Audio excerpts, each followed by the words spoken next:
Bonjour YouTube, it's Lux La Femme. Please like, subscribe, share, and comment on my videos and Madame's and Messieurs. Please don't forget to click the notification bell. So I found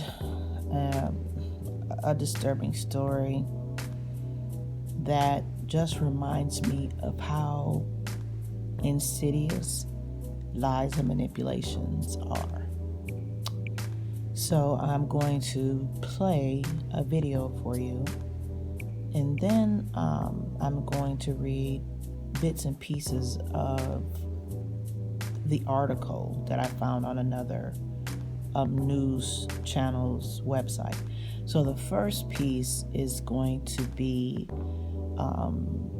from ketv.com, and it's going to give you a timeline of a sexual assault that happened to a 15-year-old girl over a period of years by an authority figure at her school. He was a girls' basketball coach, and he was a security guard. And he had sex with that's not even what I want to say.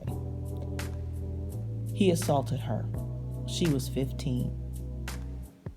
And he lured her in with attention, and as a 15-year-old girl, this grown man, who at the time was 46, was paying attention to her. And now this is just my interpretation of it.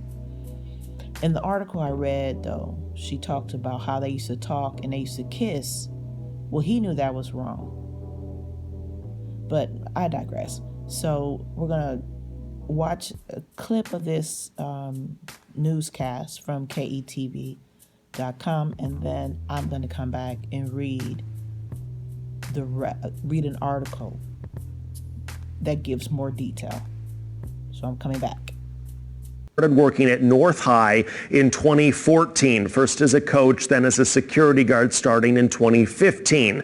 A student came forward to tell police Powell sexually assaulted her at the school starting that year. School district fired him in August 2016 after he took a picture with students and provided his cell phone number to female students. Powell starts working at Gross Catholic a few months later in 2017, and the Archdiocese tells us that continues through 2019. That's the year Omaha police started working the criminal case against Powell when the former North High student came forward. But OPS has confirmed Powell was back inside its district, volunteering at Bryan High as recently as January 2020. Police interviewed him in January of this year, and he was arrested in February.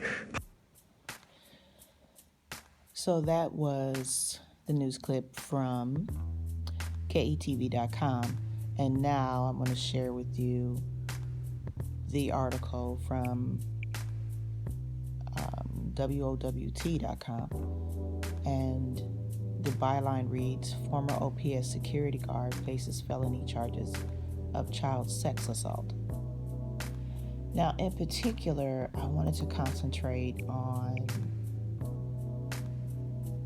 this part of the article. The article is way more intense and has way more, it shares way more than what I'm going to talk about. But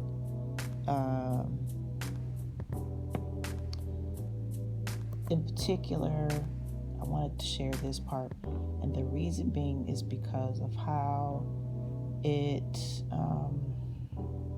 lays the groundwork for what I've been talking about.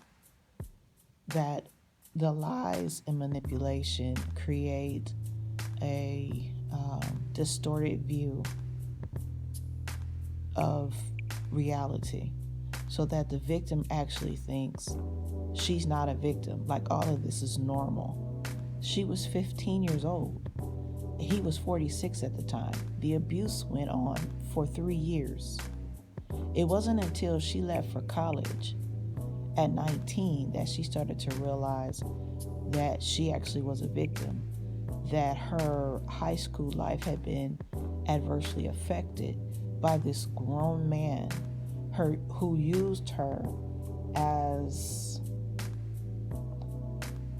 and he used her as a sex object. He didn't care about her feelings, but that's not what he told her to get what he wanted from her.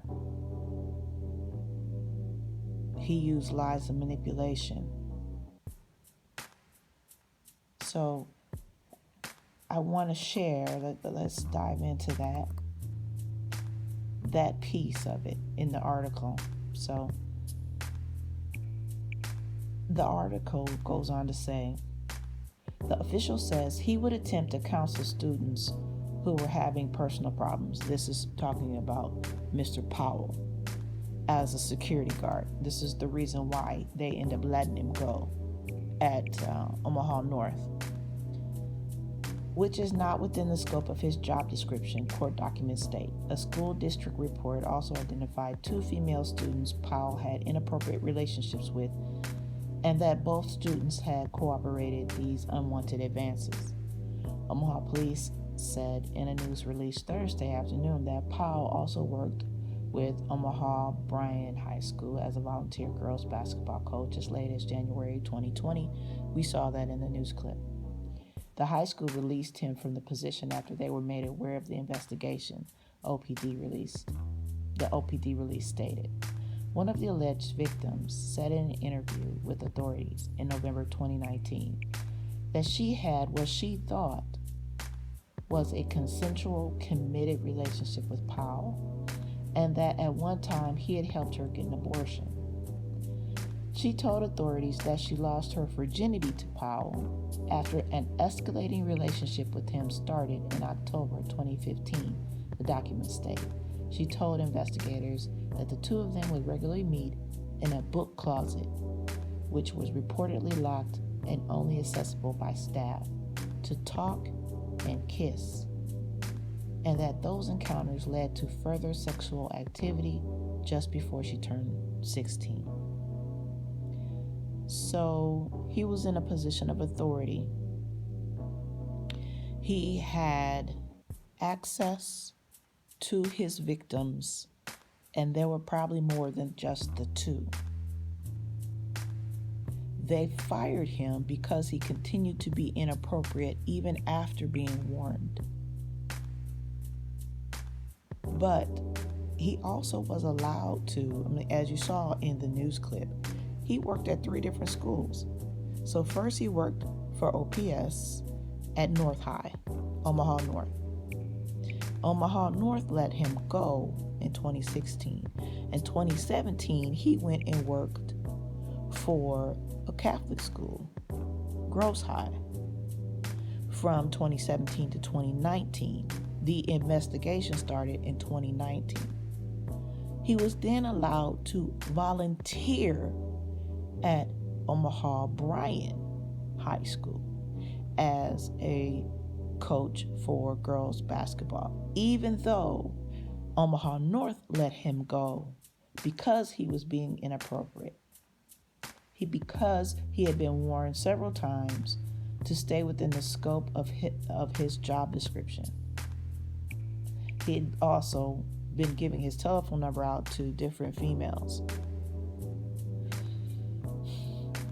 So, again, this man in position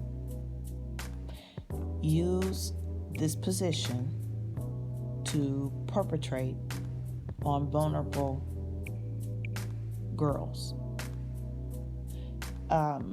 When she said that at one time he helped her get an abortion, the abortion he helped her get was because he impregnated her in 2017.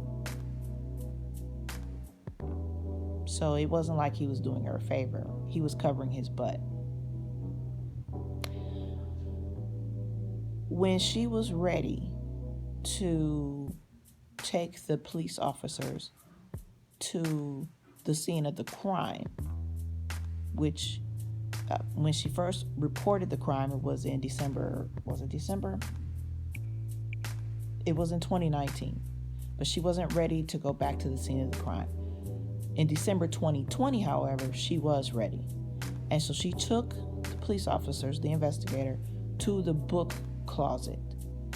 That is where they found a flag or a banner. One article says it's a banner, the other article says it's a flag. But they both say this, that there were huge stains on this piece of material. They then approached Mr. Powell, and during the interview asked him, one, had he been having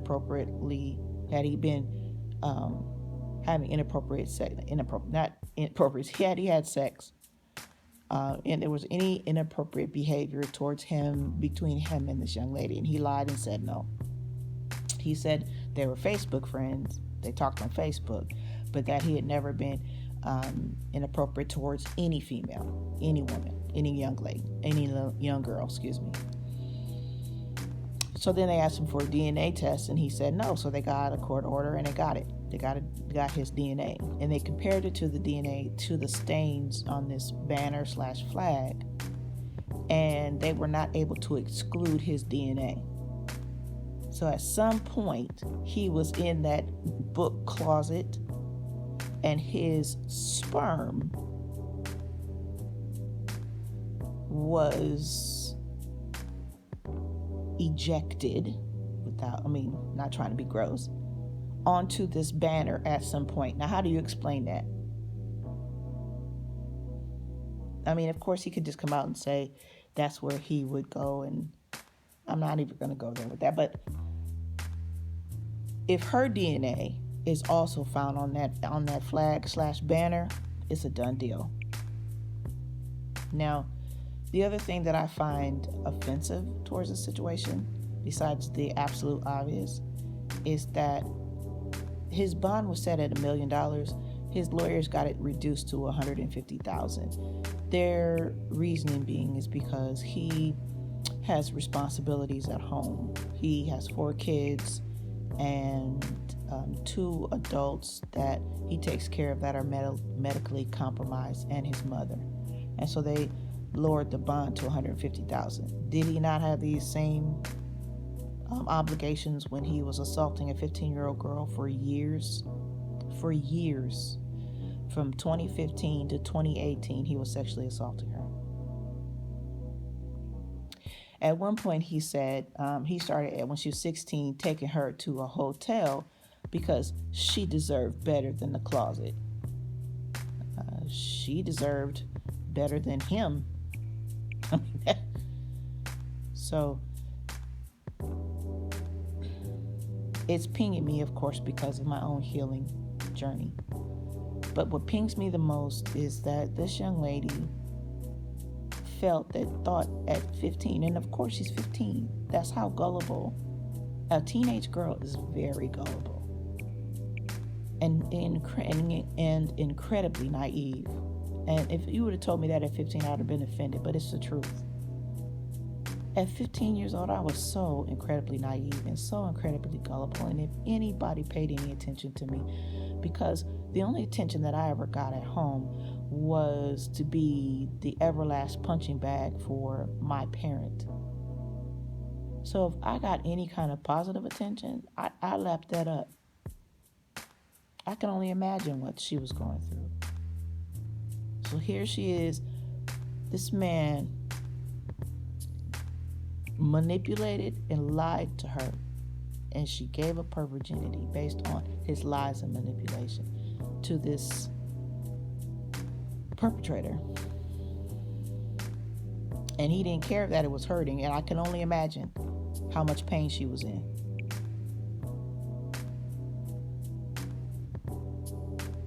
So, yeah. Mesdames and messieurs, we do have to do better due diligence by our environment as a whole. We need to dispel the lies, and we need to be honest enough to be able to dispel the lies.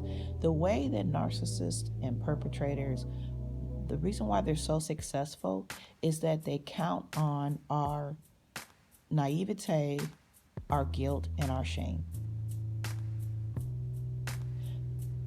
I'm almost positive that when the police when she first reported this crime, and they wanted her to go up to this book closet, and she was, in the article, it says she was very emotional. In another article I was reading, it says she was very emotional. She didn't want to do it at the time. She was not ready. So the police halted the investigation until she was ready. A year went by. Finally, in December 2020, she was ready to face the truth. And that's when you put the guilt away and you put the shame away, because those are lies to begin with. There's no reason for her to feel guilt, and there's no reason for her to feel shame. She didn't do anything wrong. She was 15 years old. But that's what perpetrators and narcissists do. They play on your guilt. They play on the emotional thinking, as H.G. Tudor talks about a lot. I encourage those who watch my channel to go and check out H.G. Tudor. His knowledge on narcissism is outstanding, but he talks about the emotional thinking and how it leaves us susceptible to a narcissist. I would say we are also susceptible to perpetrators as well when we're thinking from our emotions. And guilt and shame are the two main emotions that are used against us. If love, in my opinion, the narcissists use love, guilt, and shame. Love is the AR-15 assault rifle and the 2 bullets that hit their target every single time. Shame and guilt. It is time to disarm the narcissist, the perpetrators, the bullies of this world. The way to do that is to face the fear and deal in truth. Au revoir, mon amis. Thank you for your time. We'll talk again.